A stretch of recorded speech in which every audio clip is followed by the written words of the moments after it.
The stagecoach lurched to a stop in Junta, Colorado territory, kicking up dust that coated everything in sight, and Olivia Anderson clutched her young brother's hand tighter as she peered through the window at the rough frontier town that would become their new home in this summer of 1878. "Tommy, stay close to me," she whispered to the 8-year-old boy whose blue eyes mirrored her own. His dirty face nodded up at her, trust evident in every line of his expression. They had traveled nearly 2,000 miles from Philadelphia, fleeing the overcrowded orphanage that had threatened to separate them after their parents died from typhoid fever 6 months earlier. When Olivia turned 18 just 3 weeks ago, she had made the desperate decision to answer an advertisement for a mail-order bride, the only condition being that her brother must come with her. The rancher who had placed the advertisement, one Andrew Dalton, had responded with surprising speed. His letter had been brief, but not unkind, stating simply that he understood family obligations and that the boy would be welcome on his ranch. Now, as Olivia stepped down from the stagecoach with Tommy's small hand gripping hers like a lifeline, she wondered what kind of man would agree to take on not just a wife but her young brother as well. La Junta sprawled before them, a collection of wooden buildings lining a dusty main street. Horses stood tied to hitching posts, and men in worn clothing moved with purpose between the saloon, the general store, and the livery stable. The August heat pressed down on them, so different from the humid summers back east. Everything here seemed bigger, wider, emptier in a way that both frightened and thrilled her. "Miss Anderson."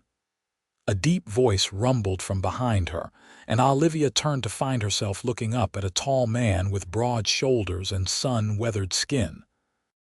His dark hair showed traces of early gray at the temples, though he could not have been more than 30 years old.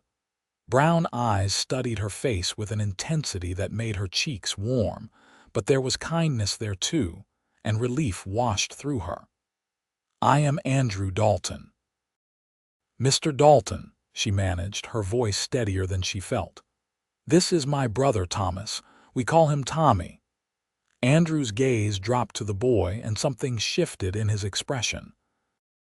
He crouched down, bringing himself to Tommy's eye level with a naturalness that suggested familiarity with children.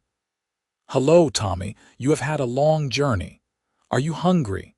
Tommy glanced at Olivia, who nodded her permission before looking back at Andrew. "Yes, sir. Very hungry." "Then we will stop at the restaurant before heading to the ranch. But first, Miss Anderson, we have business at the church." Andrew stood, his height once again apparent as he towered over both of them. "I hope you do not mind, but I thought it best to have the ceremony today if you are willing. Reverend Walsh is expecting us." Olivia's heart hammered. She had known this would happen quickly, but the reality of marrying a stranger within hours of meeting him suddenly felt overwhelming. Still, what choice did she have? She and Tommy needed this security, and Andrew Dalton seemed decent enough. "I am willing, Mr. Dalton." "Andrew," he corrected gently. "We will be married soon enough. No need for such formality." He gestured toward a white-painted building with a simple cross mounted above the door. "Shall we?"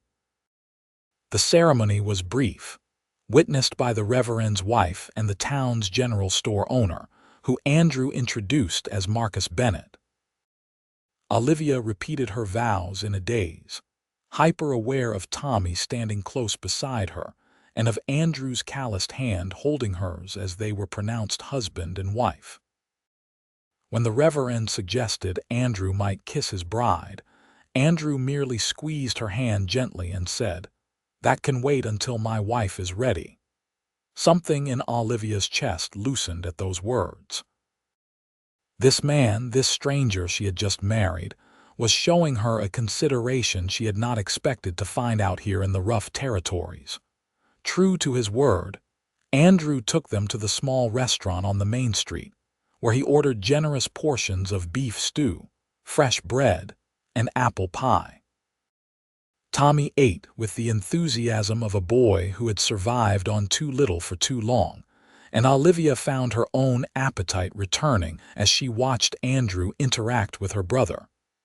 "You know how to ride a horse, Tommy?" Andrew asked between bites of stew. Tommy shook his head, his mouth too full to speak politely. "Well, every boy on a ranch needs to know how to ride. We will start your lessons tomorrow if that suits you." The boy swallowed quickly. "Really? I can learn to ride, of course. You live on a ranch now." "There is much to learn, but we will take it slow." Andrew's eyes crinkled at the corners when he smiled, and Olivia felt her own lips curve upward in response. "Mr. Dalton," she began, then corrected herself at his raised eyebrow. "Andrew, I want to thank you for accepting both of us." Many men would not have been willing. Andrew set down his spoon and looked at her directly. "Every boy needs a father, Olivia. I may not be his blood father, but I will do right by him. That is a promise." Tears pricked at Olivia's eyes, and she blinked them back quickly. She had been strong for so long, ever since their parents died, making impossible decisions and sacrificing everything to keep Tommy safe. To hear someone else take on that burden willingly felt like a gift she could scarcely believe. The ranch lay 5 miles outside of town, accessible by a well-worn wagon road that cut through grassland dotted with cattle. Andrew drove the wagon with practiced ease, pointing out landmarks to Tommy, who peppered him with questions about everything from the cattle to the distant mountains. Olivia sat quietly, taking in the vast openness of this new land. It was so different from the cramped streets of Philadelphia, from the crowded orphanage where children slept 3 to a bed, and hope was a luxury few could afford. The house itself was larger than she had expected, a sturdy 2-story structure with a wide front porch. Corrals and outbuildings spread around it, and several men worked near the barn, tending to evening chores. As Andrew pulled the wagon to a stop, a grizzled older man with a pronounced limp approached. "Boss, you are back," the man said, his eyes taking in Olivia and Tommy with undisguised curiosity. "Frank, this is my wife, Olivia, and her brother, Tommy. They will be living here now." "Olivia, Frank Cooper is my foreman and the closest thing I have to family. He has been with me since I started this place 5 years ago." Frank removed his hat, revealing thinning gray hair. "Madam, it is a pleasure. We have been wondering when the boss would find himself a wife.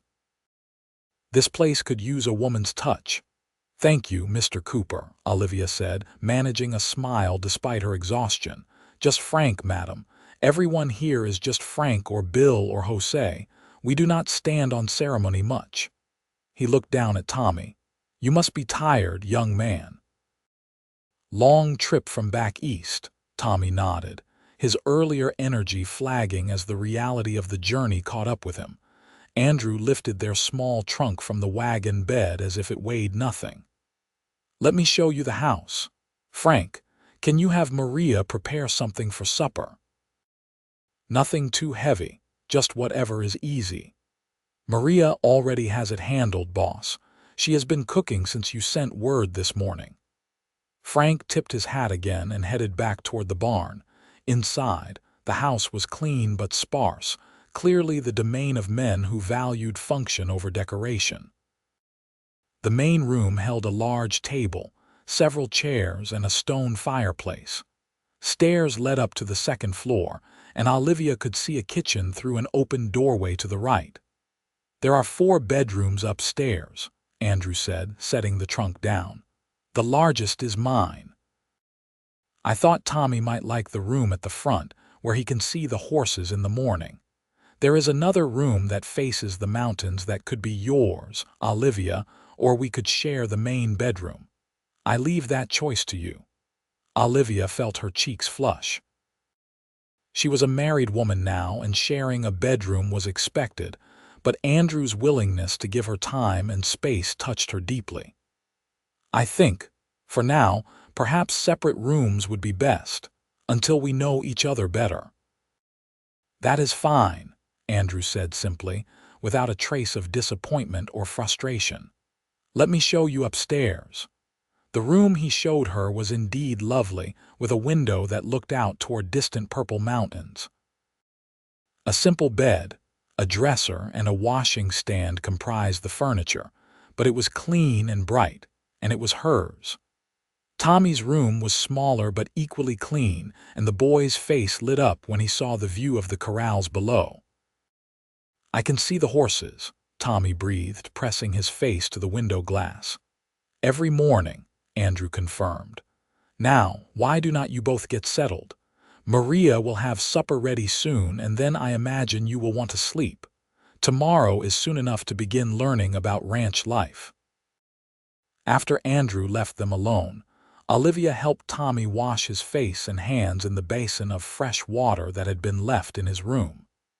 She changed him into his only other shirt, wishing desperately that they had more possessions, more to show for their 18 and 8 years of life, respectively. "Livy," Tommy said softly, using the nickname only he was allowed, "do you think we can stay here?" "For real?" She knelt beside him, taking his small hands in hers. "I think so, Tommy, I really think so. Mr. Dalton, Andrew, he seems like a good man. We must work hard and be helpful and show him he made the right choice taking us in." "I like him," Tommy declared with the simple certainty of childhood. "He talks to me like I am a real person, not just a kid." Olivia kissed his forehead. "Come on, let us go down for supper.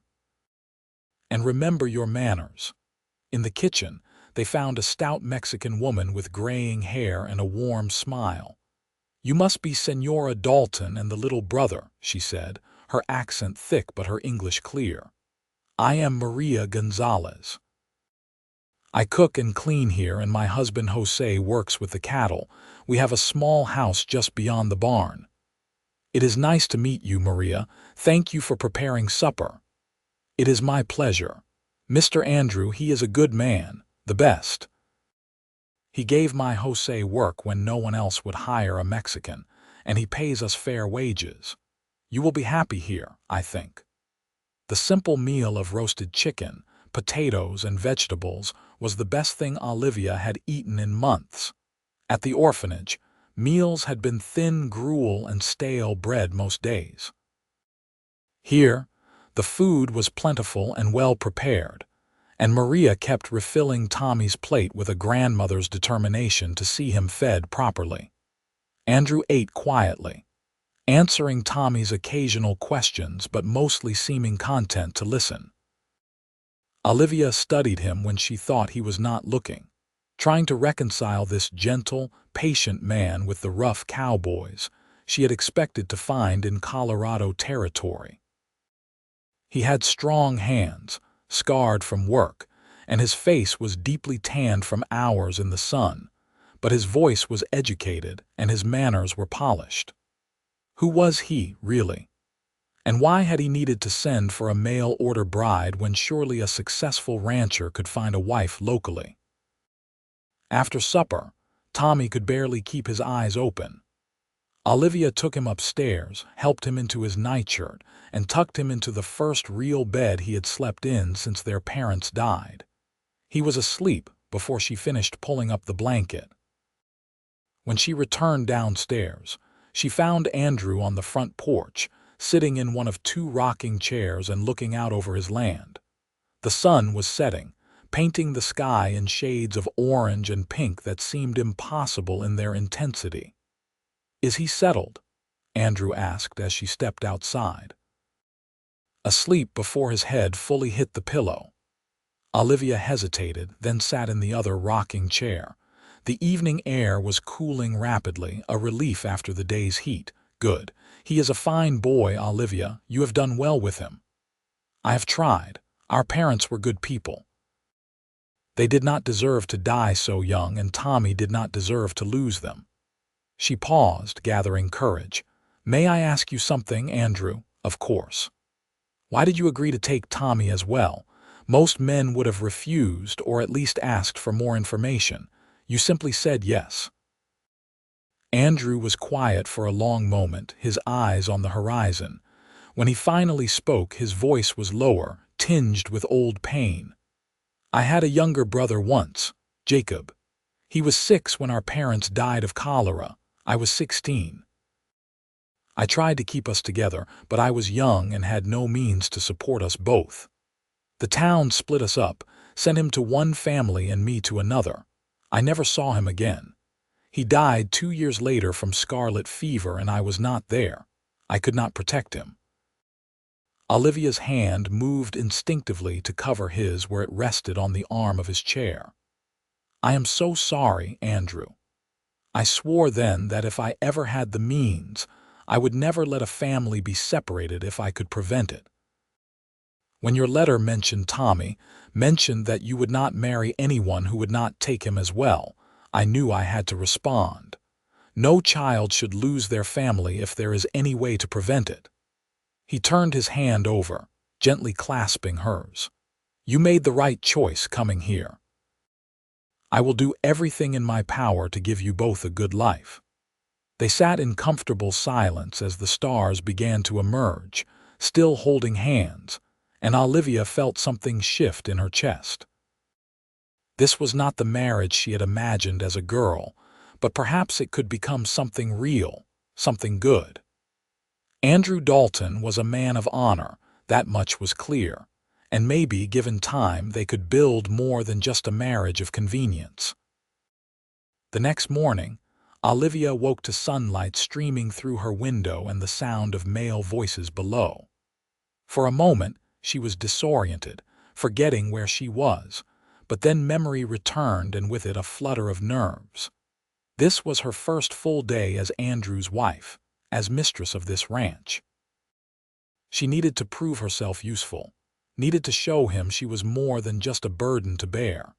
She dressed quickly in her second-best dress, brushed and pinned her dark blonde hair, and went to check on Tommy. His room was empty, the bed already made with clumsy but earnest effort. Her heart skipped, worry flaring, but then she heard laughter from outside and moved to the window. In the corral below, Andrew was leading a small brown pony in a circle while Tommy sat atop it, gripping the saddle horn with both hands. Even from this distance, she could see the enormous grin on her brother's face. Other ranch hands leaned against the fence, watching and offering encouragement. Frank stood closest, his weathered face creased in a smile. By the time Olivia made it downstairs and outside, Tommy had completed several circles of the corral. Andrew's hand was steady on the lead rope, his voice calm as he instructed the boy. Sit up straight. Good. Now relax your legs a bit. You are holding too tight with your knees. The horse can feel your tension. Like this. Tommy adjusted his position. Exactly like that. You are a natural. Andrew caught sight of Olivia at the fence and smiled. Good morning. I hope you do not mind that I started Tommy's lessons early. He was awake at dawn and so excited he woke half the bunkhouse. I do not mind at all, Olivia said, unable to suppress her own smile at Tommy's obvious joy. Though he should have let you sleep, I think. Nonsense. Ranch life starts early. He might as well learn now. Andrew brought the pony to a stop near the fence. What do you think, Tommy? Want to try leading her yourself? Can I? The boy's voice was breathless with excitement. We will start with me beside you, but yes.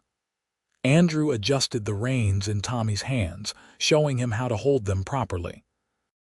Then he released the lead rope and began walking beside the pony, one hand ready to grab the bridle if needed. The pony, clearly accustomed to beginners, walked sedately around the corral while Tommy beamed with pride. Watching them together, Olivia felt her throat tighten with emotion. Andrew had Tommy for less than a day, yet he was already treating the boy with the patient kindness of a real father. No one at the orphanage had cared whether Tommy was happy or sad, whether he had dreams or fears. Here, after one morning, he was learning to ride a horse and grinning like Christmas morning. After the riding lesson, Andrew lifted Tommy down from the saddle and showed him how to brush the pony and check her hooves. Frank joined them, pointing out things to look for, and Tommy absorbed every word like a sponge. Finally, Andrew sent the boy off to wash up for breakfast, and he approached Olivia where she still stood by the fence. "He is a quick learner," Andrew said. "Smart and brave, he will do well here." "Thank you," Olivia said softly. "Thank you for being so kind to him. You did not have to do all this. I told you, every boy needs a father. I meant it." Andrew's brown eyes met hers, and she saw sincerity there, but also something else. Loneliness, perhaps.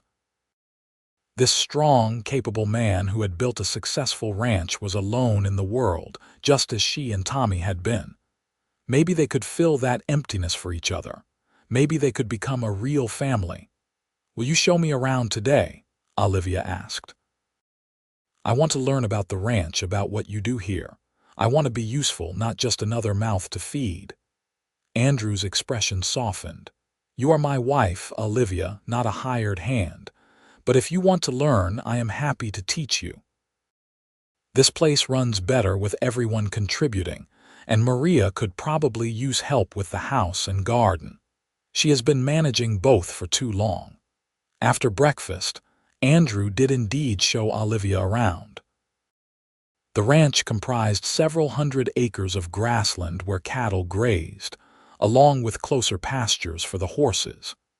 There were 8 men working the ranch full-time, including Frank and Jose, and Andrew explained that they hired additional hands during roundup and branding seasons. He showed her the smokehouse, the root cellar, the chicken coop, and the extensive vegetable garden that Maria tended. "Most of what we eat comes from the land," Andrew explained. "We slaughter our own beef, Maria grows vegetables, and we trade for what we cannot produce. It is a good life, Olivia. Hard work, but honest work." "I am not afraid of hard work," Olivia assured him. "I may not know much about ranching, but I can learn. I believe you." Andrew paused, then continued more hesitantly. "I want you to understand something, Olivia. I know our marriage was arranged by letters, that you came here out of necessity.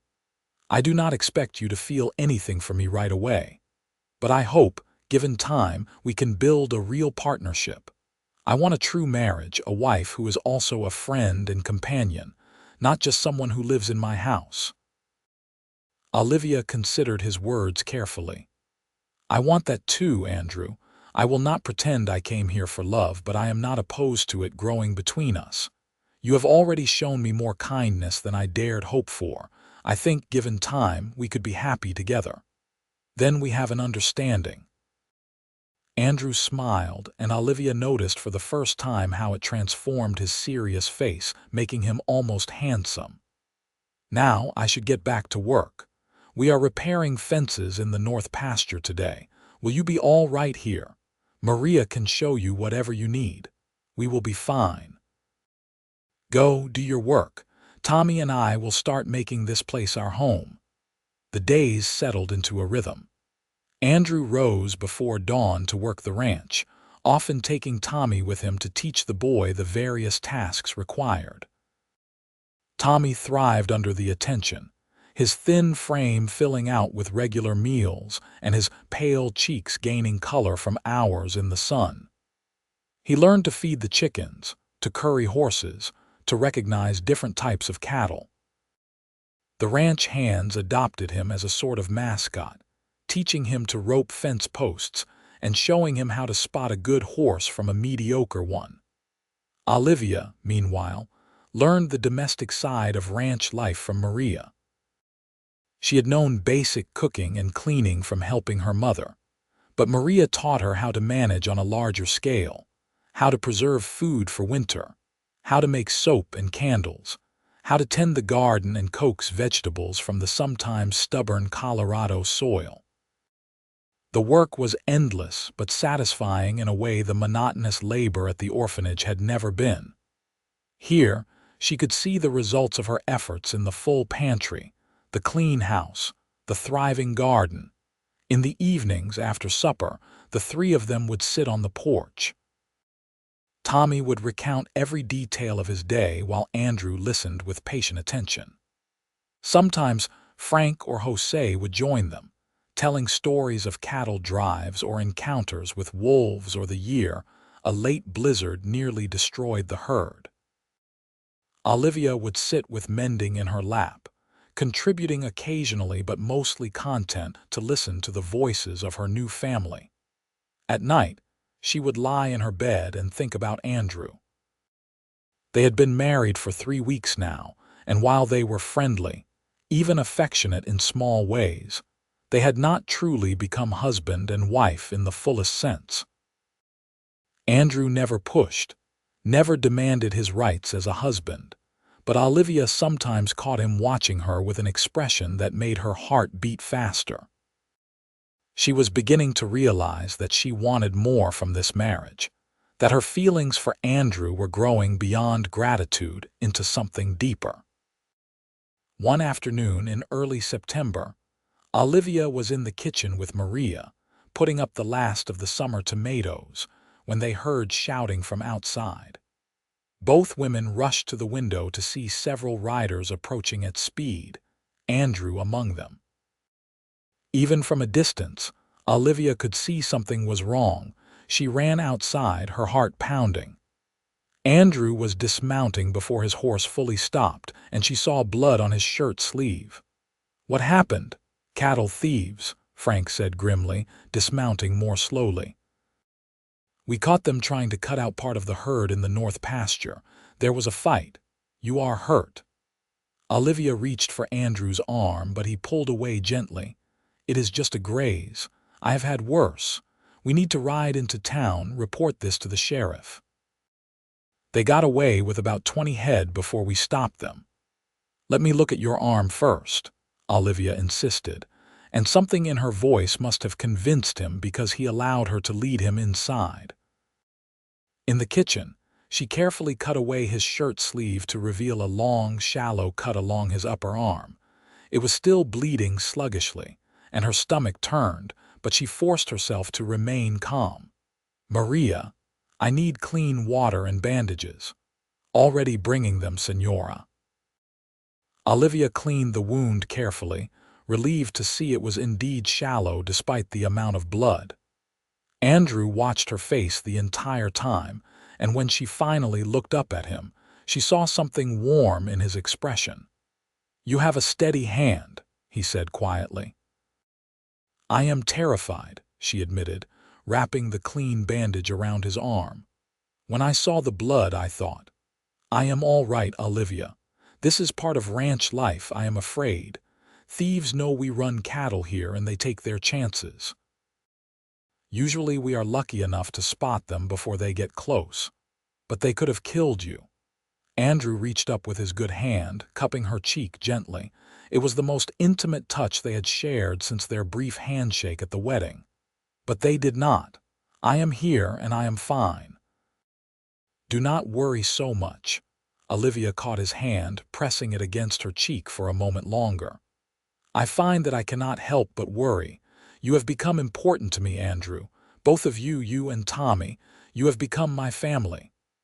"And you have become mine," Andrew said softly.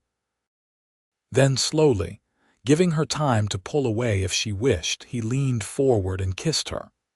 It was gentle, questioning, and Olivia found herself kissing him back, her hands coming up to rest on his shoulders. When they finally parted, both were breathing harder. "I should go to town," Andrew said, but he made no move to leave. "Yes," Olivia agreed, but her hands did not leave his shoulders. Maria cleared her throat loudly from the doorway. "The sheriff will not wait forever, Mr. Andrew." They sprang apart like guilty children, and despite the tension of the moment, Olivia found herself laughing. Andrew joined in, and then Maria as well, and the fear that had gripped Olivia's heart since seeing him bloodied eased somewhat. Andrew did ride to town, taking Frank and 2 other men with him. The sheriff formed a posse to track the thieves, but by the time they returned 3 days later, the trail had gone cold. The cattle were lost, and Andrew was frustrated but philosophical.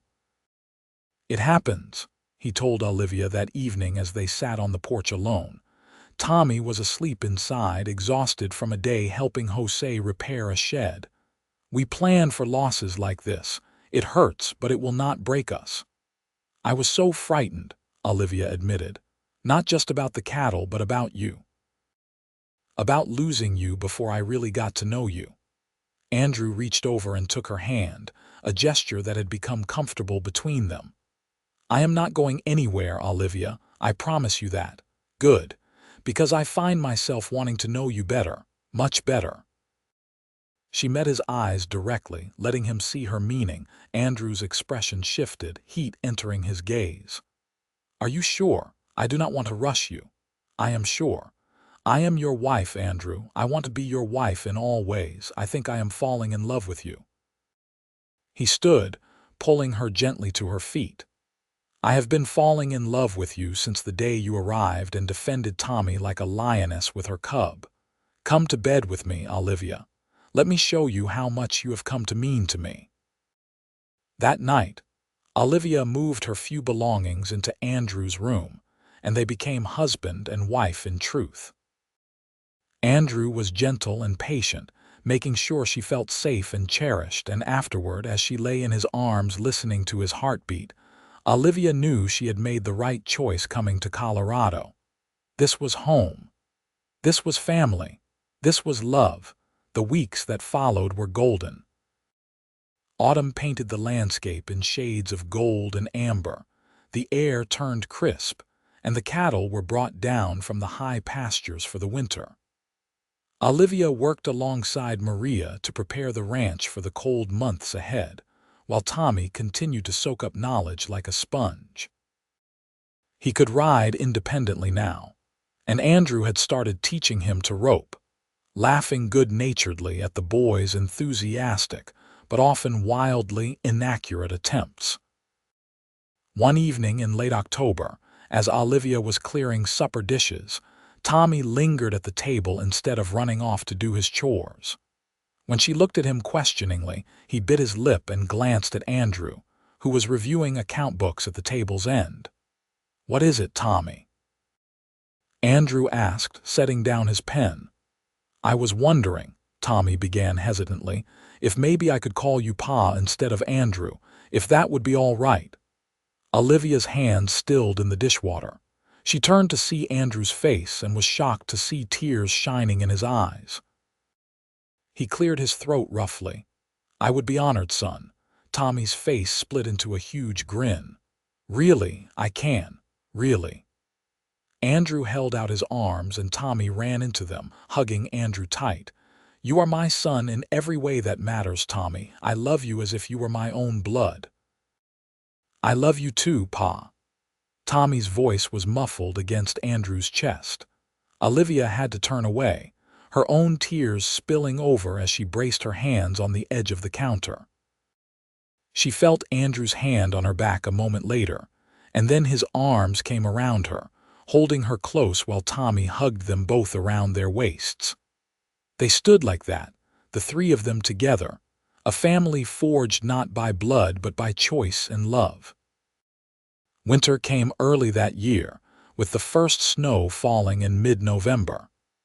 The ranch work became harder as they fought to keep cattle from freezing and to maintain the feeding schedule. Andrew and his men worked long hours in brutal conditions, and Olivia worried constantly, despite knowing Andrew was experienced with Colorado winters. 2 days before Christmas, Andrew announced at breakfast that he and Frank would be riding to town for supplies. "We need to stock up before the next storm hits," he explained. "The sky has that look. I want to get ahead of it." "Can I come?" Tommy asked eagerly. "Not this time, son. The weather is too uncertain. I need you here to help Jose with the evening feeding. Can you handle that?" Tommy puffed up with pride at the responsibility. "Yes, sir. I will do a good job." "I know you will." Andrew turned to Olivia, pulling her aside for a moment. We should be back by evening, but if the storm hits before then, we might shelter in town overnight. Do not worry if we are late. Be careful, Olivia said, straightening his collar unnecessarily just to have an excuse to touch him. The three of us, we need you back safely. The three of us. Andrew's eyes sharpened. Olivia, are you saying what I think you are saying? She nodded, unable to suppress her smile. I am with child. I wanted to be certain before I told you, but Maria confirmed it yesterday. She is experienced with these things. Andrew swept her into his arms, lifting her off her feet and spinning her around before setting her down carefully. A baby. We are having a baby. His hand rested on her still flat stomach, wonder in his expression. When? Maria thinks late June or early July. A summer baby. Olivia covered his hand with hers. Are you happy? Happy, Olivia, I am overjoyed. Another child for us to love, a little brother or sister for Tommy. He kissed her tenderly. I will be back tonight, I swear it. I would not miss another moment of this for the world. But evening came and went with no sign of Andrew and Frank. Olivia tried not to worry, telling herself that Andrew had been right about the storm and they had wisely decided to stay in town. But as night deepened and the wind howled around the house, her anxiety grew. Tommy, sensing her distress, stayed close, helping her with small tasks and trying to distract her with stories about the horses. The storm raged for 2 days. When it finally cleared, Jose and the other hands immediately rode out to check on the cattle and look for any damage. Olivia watched from the window, her hand on her stomach, silently praying, "Let him be safe. Let him be safe. Let him be safe." Mid-morning on the third day, she heard hoofbeats and rushed to the door. Relief crashed through her as she saw Andrew and Frank riding up, both looking exhausted but unharmed. She ran down the porch steps despite the icy conditions, and Andrew barely had time to dismount before she was in his arms. I told you not to worry, he said, holding her tight. Impossible. I will always worry. She pulled back enough to look at his face. What happened? The storm hit while we were in town. The roads were completely impassable and even the hotel was without heat for a day. But we are fine, Olivia, just tired and frozen. He looked past her to where Tommy stood on the porch. How did my son do? Perfectly, Olivia called back to Tommy. He took care of everything and kept me from going mad with worry. Tommy beamed at the praise. And that evening, as they all sat around the fireplace thawing out, Andrew announced Olivia's pregnancy to the entire household. The response was overwhelming, with Maria weeping and hugging Olivia, Frank awkwardly congratulating Andrew, and Tommy declaring he would be the best big brother ever. The months passed slowly as winter gradually released its grip on the land. Olivia's belly grew, and with it, Andrew's protective instincts. He hovered constantly, insisting she rest more, work less, avoid anything remotely strenuous. It was both touching and frustrating in equal measure. Andrew, I am pregnant, not made of glass, she finally protested in early March when he tried to prevent her from hanging laundry. Women have been doing this for thousands of years. But this is my wife and my child, he countered. I will not risk either of you. Then stop treating me like an invalid and treat me like a partner. Let me help. Let me work. Sitting idle makes me feel useless. They reached a compromise where Olivia would continue with lighter tasks but avoid anything too strenuous. As spring arrived and the ranch came back to life, Olivia found herself constantly amazed at how much their lives had changed. A year ago, she and Tommy had been desperate and alone in Philadelphia, facing an uncertain future. Now they were part of a family, part of this land, and preparing to welcome another child into their lives. Tommy, now 9 years old, had grown taller and stronger, his confidence blooming under Andrew's steady guidance. He was becoming a skilled rider and could handle many ranch tasks independently. More importantly, he was happy, truly happy, in a way Olivia had feared she would never see after their parents died. In late June, as Maria had predicted, Olivia went into labor. Maria took charge immediately, sending Frank to fetch the doctor from town and ordering Andrew and Tommy out of the house. "Men only get in the way," she declared firmly. "You go find something useful to do." Andrew was reluctant to leave, but Olivia, between contractions, managed to assure him she would be fine. "Maria knows what she is doing. Take Tommy and check the fences or something. Keep busy. I will send word when the baby arrives." The labor was long and difficult, lasting through the night and into the next morning. The doctor arrived around midnight and his presence reassured everyone. Finally, as the sun rose over the mountains, the baby's cry filled the house. Olivia, exhausted but elated, held her newborn son and wept with joy. When Andrew was finally allowed inside, he approached the bed as if walking on sacred ground. His face when he saw the baby was transcendent, filled with awe and love and wonder. "A son," he breathed. "We have a son." "We have a son," Olivia agreed, her voice hoarse from screaming. "What should we name him?" Andrew looked down at the tiny, perfect face. "I want to name him after my brother, if you agree. Jacob. Jacob Anderson Dalton." "Jacob," Olivia repeated, testing the name. "Yes, that is perfect." "Hello, Jacob. Welcome to the family." Tommy was beside himself when he met his new brother. He stared at the tiny infant with wide eyes, reaching out one finger to gently touch Jacob's hand. When the baby's fingers closed around Tommy's, the boy's face lit up. "He is holding my hand. He knows I am his brother." "Of course he knows," Andrew said, his hand resting on Tommy's shoulder. "You are going to be the best big brother, teaching him everything you have learned, just like I am trying to be the best father to you." "You are the best father," Tommy said fiercely. "The absolute best." The weeks after Jacob's birth were exhausting but joyful. Olivia recovered slowly, learning how to nurse the baby and adjust to the sleepless nights.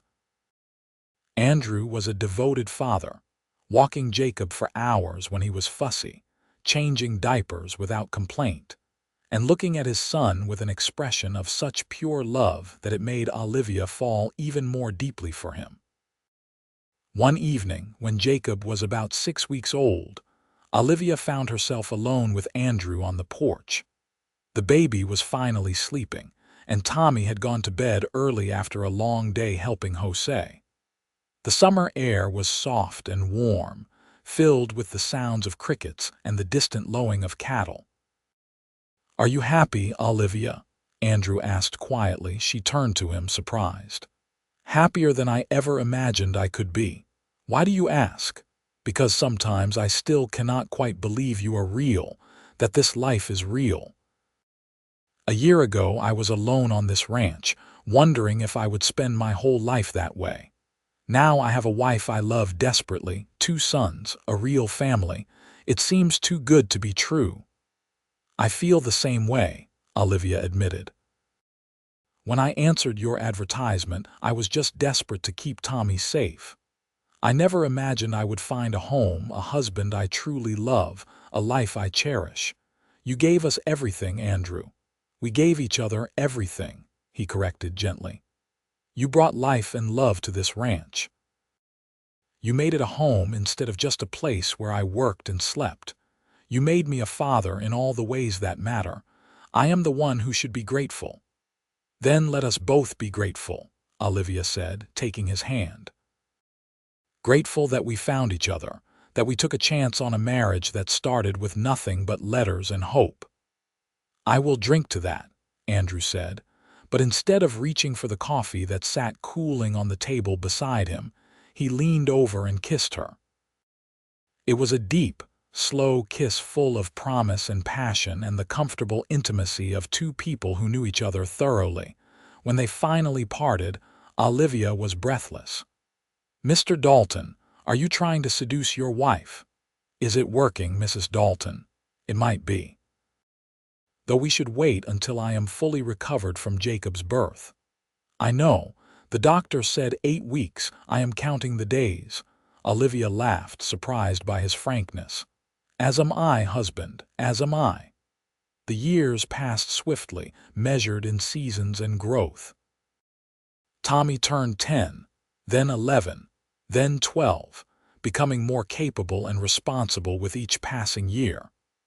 Andrew formally adopted him when he was 13, and Tommy added Dalton to his name, becoming Thomas Anderson Dalton. The boy, now a young man, wore his new name with fierce pride. Jacob grew from an infant to a toddler to a bright, energetic boy who followed Tommy everywhere. The age difference did not matter to either of them. Tommy was patient with his little brother, teaching him to ride, to rope, to recognize animal tracks. Jacob worshipped Tommy in return, his first clear words being "Tom, Tom," which made everyone laugh. When Jacob was 4, Olivia gave birth to twin girls, and the ranch erupted in celebration. Andrew had daughters now, 2 tiny, perfect little beings named Sarah and Emily, and he was wrapped around their little fingers from the moment they arrived. Tommy was 15 and took his role as big brother to the twins seriously, while Jacob, now a middle child, sometimes struggled with sharing attention but was learning patience. The ranch prospered as well. Andrew expanded the herd, bought additional land, and built a new barn. Frank grew grayer but no less capable, training younger men to eventually take over his duties. Maria and Jose became like family, their own grandchildren sometimes visiting and playing with the Dalton children. One afternoon in the spring of 1885, Olivia found herself standing on the porch watching her family.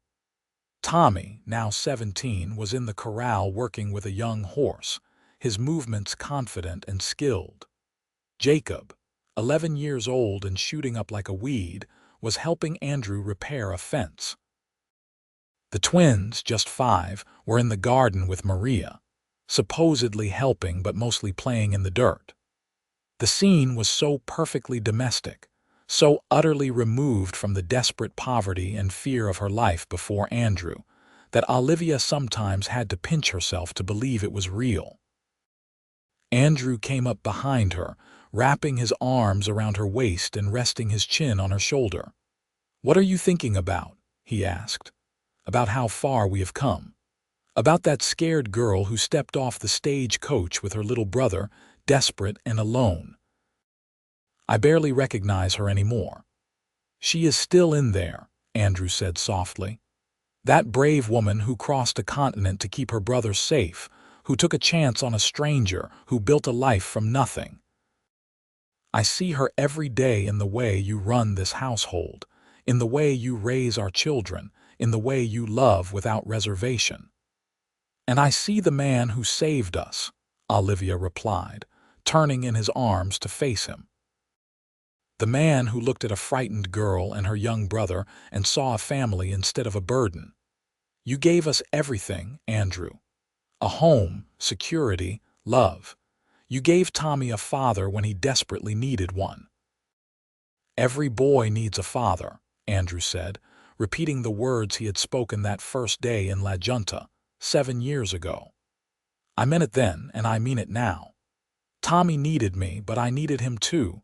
I needed both of you to give me purpose, to make this ranch a home instead of just a business." "We needed each other," Olivia agreed. "And we found each other through nothing but letters and faith and desperate hope." Tommy called out then, asking Andrew to come look at something with the horse. Andrew kissed Olivia quickly and jogged toward the corral, and she watched him go with a full heart. Her husband, her partner, the father of her children and the love of her life. That evening, after supper, Tommy asked to speak with Andrew and Olivia privately. They sat in the front room while the younger children played outside under Maria's watchful eye. Tommy looked nervous, turning his hat in his hands. "What is it, son?" Andrew asked gently. "I have been thinking," Tommy began, "about my future, about what I want to do with my life." "All right. Tell us what you are thinking." "I love this ranch. I love working here, learning from you, being part of it all. But I have been wondering if maybe I could go to school. Real school like they have back east. Learn about animal husbandry and land management, all the new techniques. Then I could come back and help you make this ranch even better." Olivia felt pride swell in her chest. Her little brother, who had started as a frightened 8-year-old, was now thinking about his future with such maturity and vision. Andrew leaned forward, his expression serious. "Tommy, I think that is an excellent idea. There is a good agricultural college in Fort Collins. It would mean being away from the ranch for much of the year, but the education would be invaluable. If that is what you want, I will help you make it happen." "Really? You mean it?" Tommy's face lit up. "Of course I mean it. You are my son, Tommy. I want you to have every opportunity to succeed, to build the future you want. Whether that is here on the ranch or somewhere else entirely, I will support you." Tommy lunged forward, hugging Andrew tightly. "Thank you, Pa. Thank you so much. I promise I will work hard and make you proud." "You already make me proud," Andrew said, his voice thick with emotion. "Every single day." Later, as Olivia and Andrew prepared for bed, he pulled her close. "He is grown up," Andrew said wonderingly. "That little boy who arrived 7 years ago is becoming a man. A good man," Olivia added, "because he had a good father to teach him, and a fierce, loving sister who never gave up on him." Andrew kissed her forehead. "We did well, Olivia. Despite everything, despite how it started, we built something real and lasting." "We built a family," Olivia agreed. "The thing I wanted most in the world and feared I would never have." In the fall, Tommy left for Fort Collins. The parting was difficult, with Jacob crying and the twins not understanding why their big brother was leaving. But Tommy promised to write every week and come home for Christmas, and he kept his promise faithfully. His letters were full of enthusiasm for his studies, and when he returned for the holidays, he was bursting with new knowledge and ideas. The years continued to pass.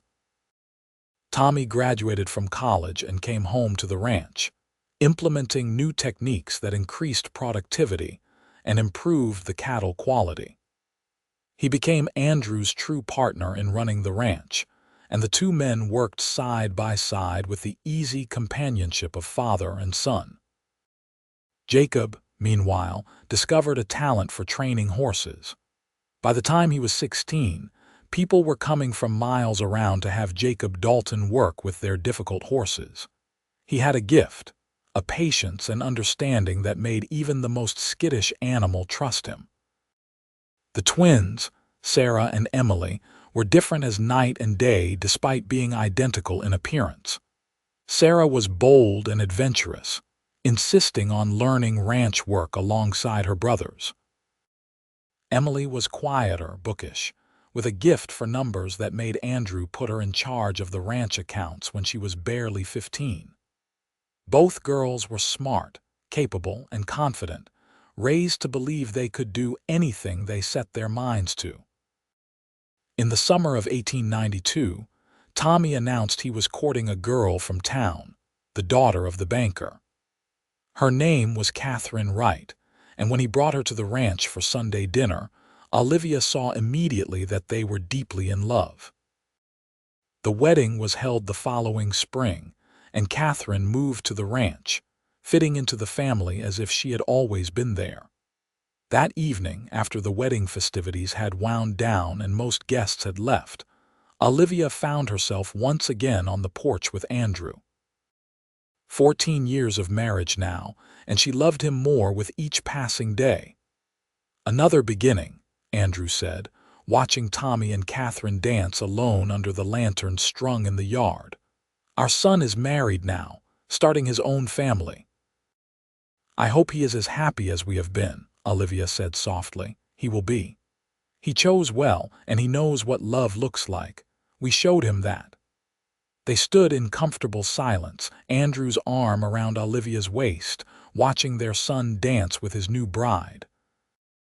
Around them, the ranch spread out in the gathering darkness, solid and enduring. The land they had built their lives on, the place that had taken a desperate mail-order bride and her young brother and transformed them into a family. "You remember," Olivia said suddenly, "that first day, when you told Tommy that every boy needs a father?" "I remember every moment of that day," Andrew replied.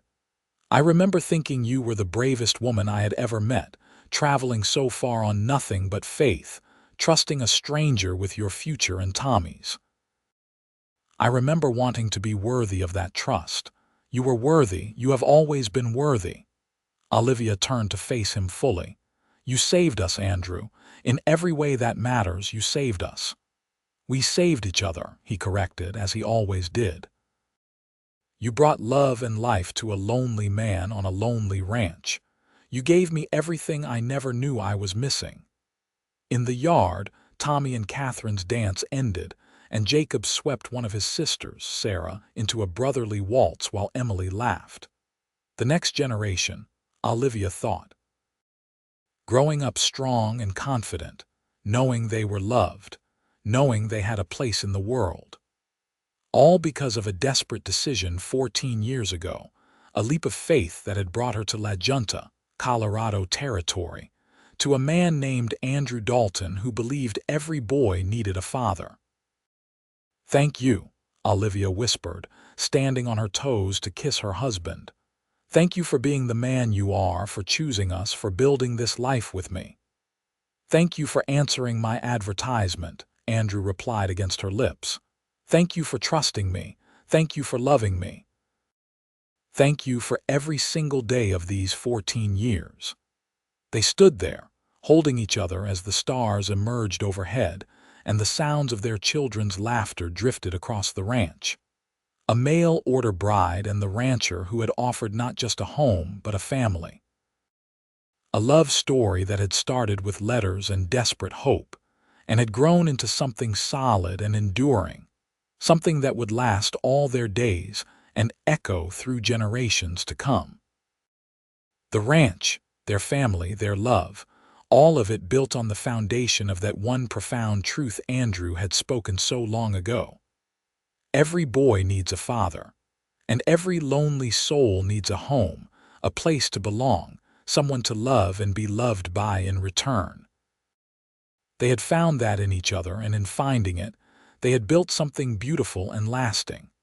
As the years continued to unfold, the Dalton Ranch became known throughout Colorado not just for its cattle and horses, but as a symbol of what could be built with hard work, dedication, and love. Tommy and Catherine had children of their own, 3 boys and a girl, who ran wild across the ranch that their grandfather had built and their father helped to expand. Jacob married a few years later, bringing home a spirited young woman named Rebecca who shared his love of horses. Their children added more laughter to the growing family. Sarah, true to her adventurous nature, became one of the first female ranch managers in Colorado, eventually taking over a portion of the Dalton land that Andrew deeded to her. She married late, at 28, to a man secure enough in himself to accept a wife who was his equal in every way. Emily surprised everyone by becoming a teacher, opening a school on the ranch property for the children of the workers and neighbors, though she never married, content with her books and students and the love of her large family. Andrew and Olivia grew older together, their hair turning gray, their movements slower, but their love never diminishing. On their 25th wedding anniversary, the entire family gathered at the ranch for a celebration. There were over 30 people present now, between children, grandchildren, and extended family, all of them connected to that original leap of faith Olivia had taken stepping off a stagecoach in La Junta. That evening, as the party wound down, Tommy stood to give a toast. He was now 33 years old, a successful rancher in his own right, with a wife and children and a life he had built with the foundation Andrew had given him. 25 years ago, Tommy began, his voice carrying across the gathered family, my sister made the bravest decision I have ever witnessed. She brought us west to marry a stranger, risking everything to keep us together. And that stranger, my father in every way that matters, looked at a frightened boy and said something I have never forgotten. He said, "Every boy needs a father. Pa, you became that father to me. You taught me everything I know about being a man, about integrity and hard work and how to love a family. Everything good in my life traces back to that moment when you chose to see me not as a burden but as a son." Andrew's eyes were bright with tears as Tommy continued. "And Ma," Tommy turned to Olivia, "you never gave up on me. Even when we had nothing, when we were alone and scared, you fought for us. You brought us here to this place, to this family. You are the bravest, strongest, most loving person I know." He raised his glass. "To Andrew and Olivia Dalton. To 25 years of love, of building a life together, of creating a family that will echo through generations. Thank you for everything." The toast was echoed by everyone present, and Olivia found herself crying, overwhelmed by the love surrounding her. Andrew pulled her close, and they sat together surrounded by their children and grandchildren, by the life they had built from nothing but faith and determination and love. Later that night, after everyone had left or gone to bed, Andrew and Olivia walked out to the porch one last time. It had become their ritual over the years, these quiet moments together at the end of the day, looking out over the land that had become their home. 25 years, Andrew mused. It feels like both a lifetime and no time at all. "I know what you mean," Olivia replied, leaning against him. "Sometimes I can still see that young woman stepping off the stagecoach, so scared and trying so hard to be brave. And then I look at our life now, at all we have built, and it seems impossible that we could have come so far." "We have been blessed," Andrew said simply. "Blessed in each other, in our children, in this land. I wake up grateful every single day. As do I." Olivia paused, then continued softly. "I need to tell you something, Andrew, something I should have told you years ago but never found the right words." He looked at her, concern flickering across his face. "What is it? When I answered your advertisement, when I agreed to marry you, I was thinking only of survival, of keeping Tommy safe and fed and with me. I did not think about love, about partnership, about any of the things that actually matter in a marriage. I was using you in a way, taking advantage of your kindness. And I need you to know that I am sorry for that, even though it worked out so perfectly. You deserved better than a desperate girl looking for security." Andrew was quiet for a long moment, and Olivia felt her heart pound, wondering if she had made a mistake bringing this up after all these years. But when he finally spoke, his voice was gentle. "Olivia, do you know why I placed that advertisement for a mail-order bride?" She shook her head. "Because I was lonely. Because I had built a successful ranch but had no one to share it with. Because I was nearly 30 years old and starting to think I would spend my whole life alone. I was looking for exactly what you were looking for, security and companionship. I was not looking for love either. I hoped it might grow, but I would have settled for a partner, for someone to help build a life with." He cupped her face in his weathered hands. "But then you arrived, this fierce young woman with fire in her eyes and a determination to protect her brother that moved me deeply. And you brought Tommy, and you trusted me with both your futures. You gave me purpose, Olivia. You gave me a family. Yes, We both entered this marriage for practical reasons, but we built it on love. Real, true, lasting love. Do not apologize for the circumstances that brought us together. Be grateful as I am that we found each other at all. I am grateful, Olivia whispered. So grateful. I love you, Andrew Dalton. I love you more than I thought it was possible to love anyone. And I love you, Olivia Dalton. My wife, my partner, the mother of my children, the love of my life. They kissed there on the porch, the same porch where they had shared so many moments over the years, where they had built their relationship slowly and carefully, where they had become not just husband and wife but true partners in every sense of the word. The years continued to pass, as they always do. Andrew and Olivia grew old together, their bodies slowing but their minds sharp and their love unwavering. They watched their grandchildren grow up and have children of their own, extending the family line further. The ranch prospered under Tommy's management, and Jacob's reputation as a horse trainer spread across several states. When Andrew was 65, he officially retired, turning full control of the ranch over to Tommy and Jacob. He and Olivia spent their days tending the garden, playing with great-grandchildren, and sitting on that beloved porch watching the world turn. They traveled some, finally taking that trip back east to see Philadelphia and show Olivia's children where she had come from. It was strange seeing the city again, so crowded and dirty compared to the wide open spaces of Colorado. Olivia did not regret leaving it behind.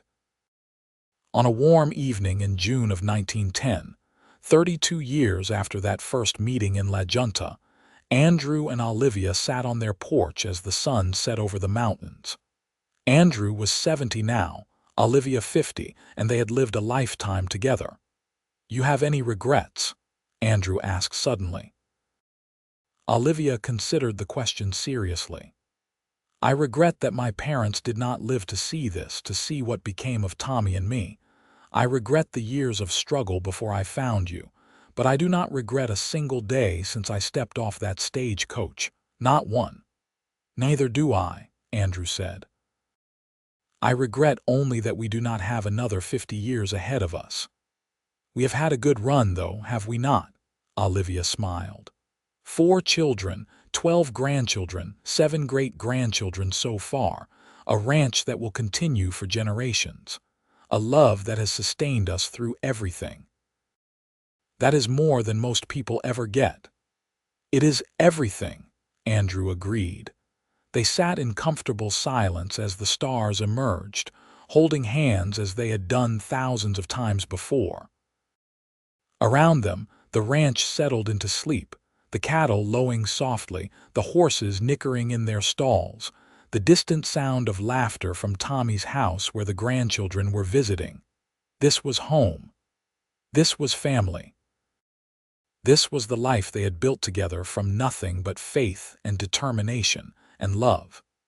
A mail-order bride, and the rancher who had seen past his own loneliness to offer not just a home but a future. A young boy who had needed a father and found one who loved him unconditionally. Children and grandchildren and great-grandchildren who would carry on the legacy of the Dalton Ranch, of the love that had started it all. "Thank you," Olivia whispered into the darkness. "For what?" Andrew asked. "For everything. For saving us. For loving us. For building this beautiful life with me." "Thank you," Andrew replied, "for answering my advertisement, for taking a chance on a lonely rancher, for making my life complete." They sat there, 2 old people who had loved each other well, watching the stars wheel overhead and counting their blessings. And if they fell asleep there on the porch, wrapped in blankets that Tommy brought out when he checked on them, well, that was all right too.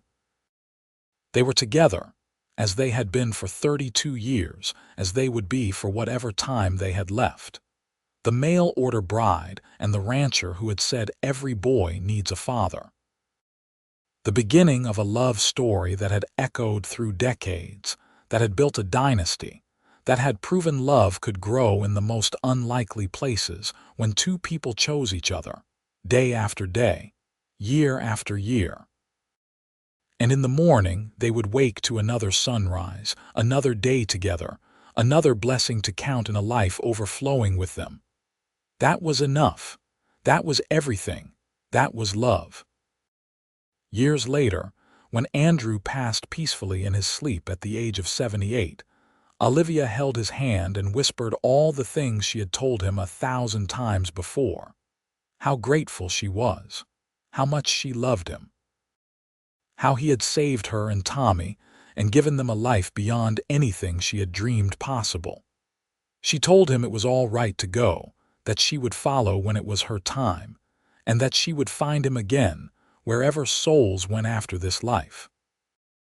Tommy was there too, gray-haired now himself, but still the boy who had needed a father and found one in Andrew.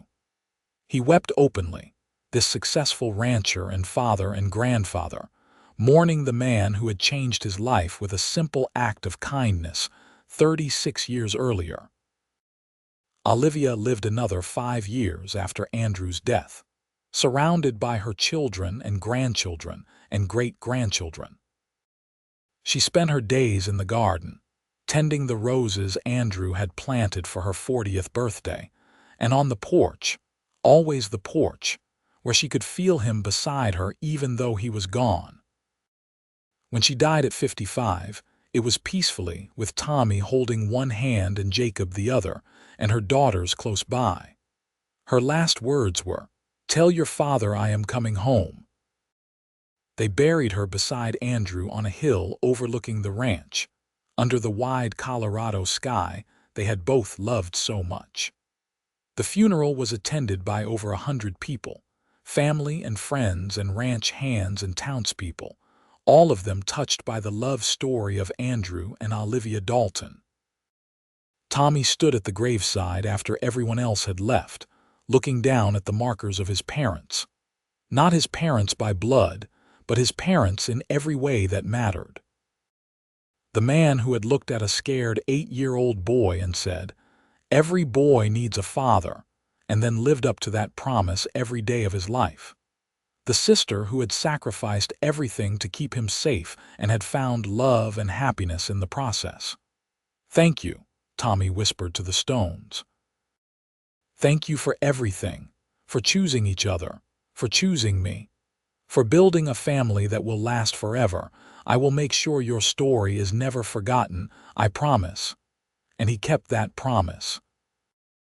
The story of Andrew and Olivia, of the mail-order bride, and the rancher who had built a life and a love that echoed through generations, became part of the Dalton family lore. It was told to children and grandchildren and great-grandchildren, passed down through the decades as an example of what love could be, what courage looked like, what family really meant. The ranch itself prospered for over a century, finally being donated to the state as a historic property in the 1980s. But the Dalton descendants remained in Colorado, scattered across the state, all of them able to trace their lineage back to that moment in 1878, when a desperate young woman stepped off a stagecoach in Junta with her young brother in tow, and a lonely rancher offered them not just a home but a future. Every boy needs a father. Every person needs a home. Every heart needs love. These were the truths Andrew and Olivia had known, the principles they had lived by, the legacy they had left behind. And it endured, as the best legacies do, in the lives they had touched, and the family they had built, and the love story that had started with nothing but letters and faith and desperate hope. In the end, that was enough. That was everything. That was the happily ever after they had both earned and cherished and lived fully. The mail-order bride and the rancher, together forever in the land they had loved, surrounded by the family they had created, immortalized in the love that had made it all possible.